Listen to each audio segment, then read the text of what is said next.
When I built my first brokerage 12 years ago, I kind of didn't really know what I was doing. I had no intention of really growing a large team. And of course, then I grew to be like close to 50 people.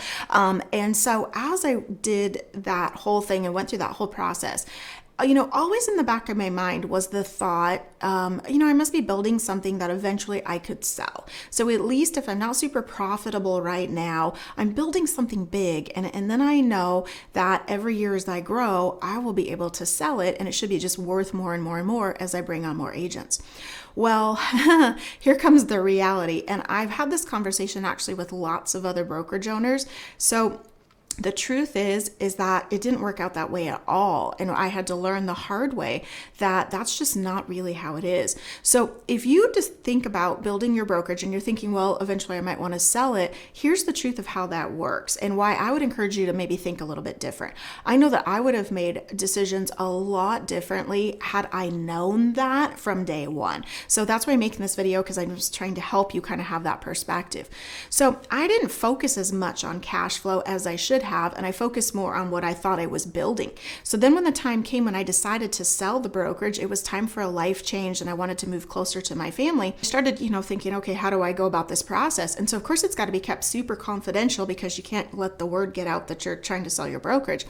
And so then what happens is you're sort of like doing this dance of like seeing who might make you an offer, who's maybe a good fit. And so I had offers from a couple different people, one being a large corporate brand and some other local people. I had owned 2 pizza restaurants prior to this, and it's pretty cut and dry when you sell a business like that. You've got a customer base, you've got, inventory, maybe you've got a lease in place, and you just kind of have a pretty solid P&L. Then there's like a formula for that, for how much it's worth. And so it's just like, here's your net and here's the formula, and that's how much it's worth, basically, with a couple of small variables. Now with the real estate brokerage, it's totally different. And I think a lot of people don't know this until you go through the process. I had no idea. So you think, oh, wow, I've got this brokerage with 50 people. It must be worth, a lot of money. That's valuable, right? I had to work really hard to build that and do all that. And I've got leads coming in and marketing and sales and all that. Nobody cares.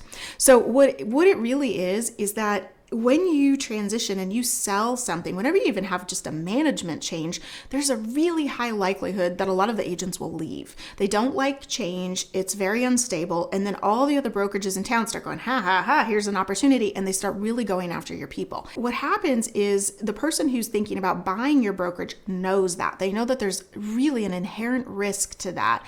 And so what they'll do is they'll make you an offer, which is, by the way, going to be so much smaller than you think that it will be. So you're like, oh, this is a little disappointing. So how the offer is structured is there's an overall picture of how much it is. Let's say it's $300,000.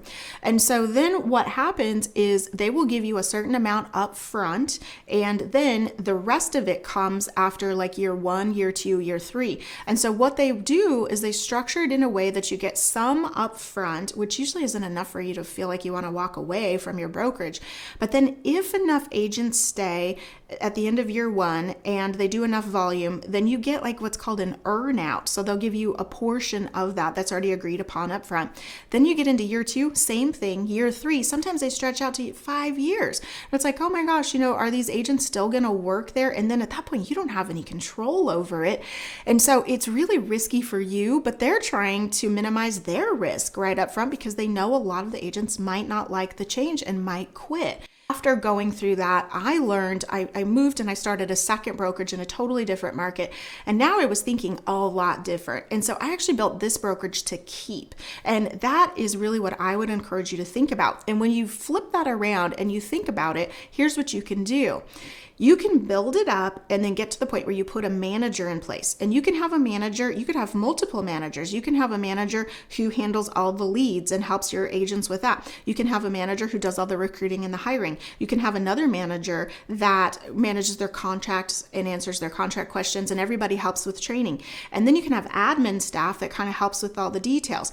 You don't have to structure it like that, but as you grow, you have more leverage to be able to do that. So that's what I did. I had layers of management and staff, and then I found myself pretty much being retired. Like I didn't really have a whole lot that I had to do. They were in there dealing with the day-to-day stuff, and then some stuff would flow up to me. And of course you got to support your management staff, but it wasn't very much. And so I found myself with lots of free time, and it was really weird because I'd been working, 60, 70, 80-hour weeks before that, building my brokerage. Well, I had 2 of them and doing all that. So all of a sudden there was this shift of like, wow, I have all this free time.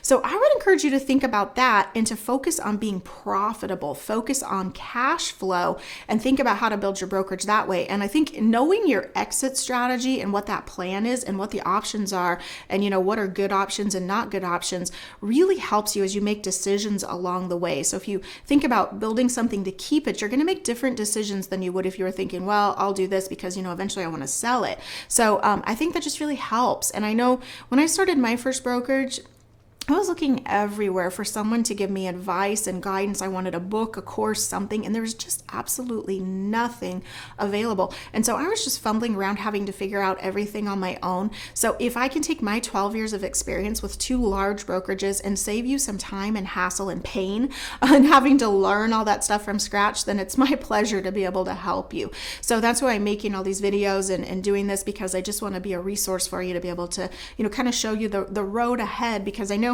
sometimes you're just so focused, you're like, especially if you're still in production, you're just like thinking about dealing with your clients, and then you're starting to grow, and then you're training your agents and managing them and doing all that. And it's kind of like, what am I building? What is this going to become? And sometimes you can't see more than about this far in front of your face, and you can't step back and see the big picture. So that's why I wanted to make this video, just to kind of show you, how that big picture view can look for you. As always, if you like the content that we're putting out, thank you very much.